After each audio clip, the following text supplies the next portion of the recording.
Assalamualaikum warahmatullahi wabarakatuh. Selamat pagi semuanya. Perkenalkan, nama saya Sastia Delia Putri dengan NIM 4012411059, mahasiswa dari jurusan Hukum Universitas Bangka Belitung. Nah, jadi di sini saya akan membahas tentang desentralisasi, dekonsentrasi, dan tugas pembangunan pemerintahan daerah dalam mata kuliah Hukum Tata Negara. Baiklah, kita mulai saja ke materi pertama. Apa sih desentralisasi itu? Jadi, desentralisasi itu adalah proses penyerahan wewenang dan tanggung jawab dari pemerintah pusat kepada pemerintah daerah.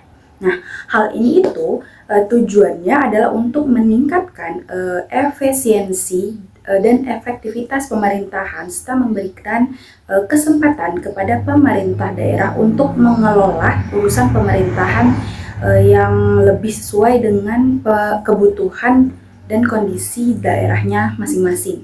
Nah, contoh dari desentralisasi ini adalah pembentukan otonomi daerah yang memberikan kewenangan kepada daerah untuk mengatur urusan pemerintahannya itu sendiri. Jadi, dekonsentrasi itu adalah proses penyerahan kewenangan dan tanggung jawab dari pemerintahan pusat kepada instansi vertikal di daerah. Nah, jadi hal ini tuh memiliki tujuan, dan apa tujuannya? Untuk meningkatkan efisiensi dan efektivitas pemerintahan serta memberikan kesempatan kepada instansi vertikal di daerah untuk mengelola urusan pemerintahannya. Jadi pemerintahnya itu lebih sesuai dengan kebutuhan dan kondisi daerahnya. Contohnya itu adalah penugasan pejabat pemerintah pusat di daerah untuk melaksanakan program-program tertentu. Baik teman-teman, kita lanjut ke materi ketiga, yaitu tugas pembangunan pemerintahan daerah. Jadi, tugas pembangunan pemerintahan daerah ini adalah untuk meningkatkan kesejahteraan masyarakat dan meningkatkan kualitas hidup masyarakat. Nah, tugas ini tuh meliputi berbagai bidang seperti bidang pendidikan, kesehatan, infrastruktur, dan ekonomi.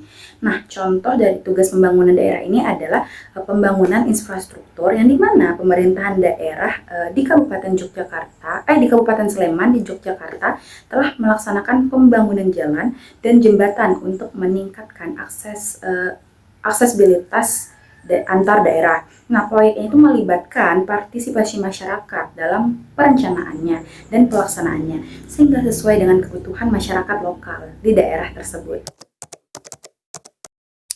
Nah, kita berada di materi terakhir atau materi keempat, yaitu wewenang pemerintah daerah. Jadi, wewenang pemerintah daerah ini adalah untuk mengelola urusan pemerintahan yang menjadi kewenangannya. Nah, seperti pendidikan, kesehatan, infrastruktur, dan ekonomi. Jadi pemerintah daerah ini juga memiliki wewenang untuk membuat peraturan daerah dan juga mengelola keuangan daerah tersebut. Nah, contoh dari wewenang daerah ini adalah peraturan daerah, yaitu yang dimana pemerintah Kota Bandung itu mengeluarkan perda tentang pengelolaan sampah yang mengatur tentang pengurangan penggunaan atau pemilahan dan pengelolaan sampah di tingkat rumah tangga. Nah, perda ini jelas memiliki tujuan, yaitu untuk meningkatkan kesadaran masyarakat akan tingginya menjaga kebersihan lingkungan. Teman-teman, dari materi tadi dapat kita simpulkan bahwa desentralisasi, dekonsentrasi, dan tugas pembangunan pemerintahan daerah serta wewenangannya itu merupakan konsep yang sangat penting di dalam sistem pemerintahan yang dimana bertujuan untuk meningkatkan kesejahteraan masyarakat dan meningkatkan kualitas kehidupan di dalam masyarakat. Nah, melalui desentralisasi ini pemerintahan daerah itu diberikan kewenangan untuk mengelola urusan pemerintahannya yang lebih sesuai dengan kebutuhan di daerahnya itu sendiri. Nah, sedangkan dengan dekonsentrasi itu membantu untuk meningkatkan efisiensi dan efektivitas pemerintahan dengan memberikan wewenang kepada instansi vertikal di daerah tersebut. Nah, dengan ini jadi kita dapat mengetahui bahwa pemerintah daerah itu dapat menjalankan tugas pembangunannya dengan lebih efektif dan lebih efisien, serta dapat meningkatkan kesejahteraan masyarakat dan kualitas hidup masyarakat. Baik, demikianlah penjelasan yang saya berikan mengenai desentralisasi, dekonsentrasi, tugas pembangunan, dan wewenang pemerintahan daerah. Nah, semoga penjelasan dari yang saya sampaikan tadi dapat memberikan pemahaman yang lebih baik dan bermanfaat bagi kita semua.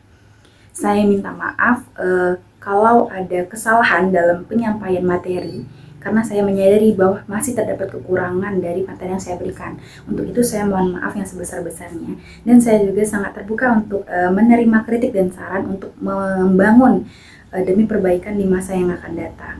Baiklah, sekian dari saya. Terima kasih atas perhatiannya.